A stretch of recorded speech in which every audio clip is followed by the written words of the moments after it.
Não sou pai nem pastor, apenas estudo a Bíblia com inteligência artificial para sempre te trazer uma visão imparcial. E aí, tudo certo? Hoje vamos aqui com a primeira carta de Tessalonicenses, uma carta pastoral e profética, onde Paulo escreve para encorajar uma igreja jovem, firme na fé, mas cercada de perseguição. Ele fala de amor, de santidade, de esperança e da volta de Cristo, que aparece em todos os capítulos. E aí a gente começa ali no capítulo 1, onde Paulo vai elogiar aquele povo ali, os Tessalonicenses, pela fé prática e pelo testemunho. Eles se tornaram exemplo na região inteira, abandonaram os ídolos e se voltaram para Deus, para servir e esperar do céu o Filho que vai nos livrar da ira futura. Depois a gente tem capítulo 2, onde ele lembra como chegou até eles, com humildade, com coragem, mesmo em meio à oposição, e diz que não buscou aplausos, nem usou bajulação, mas agiu como um pai que exorta e como uma mãe que cuida. E ele se alegra porque eles receberam a mensagem não como palavra de homens, mas reconhecendo que era a palavra do próprio Deus. E por isso, mesmo enfrentando sofrimento, mesmo enfrentando perseguição, eles estavam permanecendo firmes.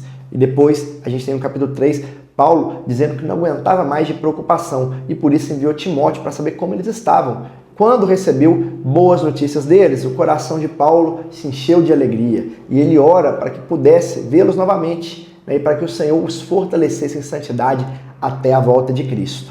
Depois a gente tem capítulo 4 com Paulo pedindo que eles continuassem crescendo em santidade, falando diretamente sobre pureza sexual, sobre pureza em todas as esferas, dizendo que cada um deve saber controlar o próprio corpo, deve ter honra, não viver como quem não conhece a Deus. E também orienta sobre o amor fraternal, sobre viver de forma tranquila, trabalhando com as próprias mãos. E fala sobre aqueles que dormem em Cristo. Diz que a gente não deve se entristecer como aqueles que já não têm esperança.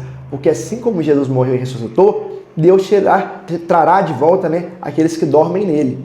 Quando o Senhor voltar, haverá voz de arcanjo, trombeta de Deus, os mortos em Cristo vão ressuscitar primeiro e depois os vivos serão arrebatados com ele nas nuvens. E ele termina: consolem-se uns aos outros com essas palavras.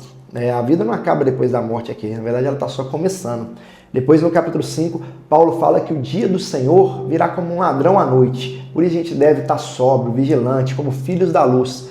Deus não nos destinou para a ira, mas para alcançar a salvação por meio de Jesus. E ele exorta a igreja a respeitar os seus líderes, a viver em paz, a animar os desanimados, a sustentar os fracos, a ser paciente com todos. E diz: alegrem-se sempre, orem sem parar, deem graça em tudo. E conclui: o Deus da paz santifique vocês por completo. Fiel é o que chama e ele o fará. Duas visões para a gente guardar dessa carta. Número 1, a fé cristã não é só sobre crer certo, é sobre viver certo, com santidade, amor prático e vigilância ativa. E 2, a esperança da volta de Cristo não é para gerar medo, é para gerar consolo, é para gerar urgência, vigilância e foco na eternidade.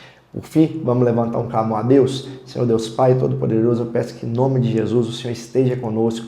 Oh Deus, aqueles que estão tristes, Pai, ou que já tiveram, Pai, períodos de luto, Pai, períodos ali de se entristecer por pessoas que já se foram, que possam, Pai, ser lembrados pelo Senhor, Pai, de que a vida aqui é só um pedaço, Pai, que a eternidade é muito maior contigo, Pai, e que possamos também andar vigilantes, Pai, que não venhamos a perder nossa salvação. Ajuda-nos nas nossas fraquezas, é o que eu te peço, em nome de Jesus. Amém? Que Deus te abençoe de forma grandiosa. Amanhã a gente segue aqui com 2 Tessalonicenses, são só 3 capítulos, então a gente vai ver o vídeo ali com todo o livro em uma só vez. Aproveita para chamar mais alguém, deixe seu comentário, compartilhe, que Deus te abençoe de forma grandiosa.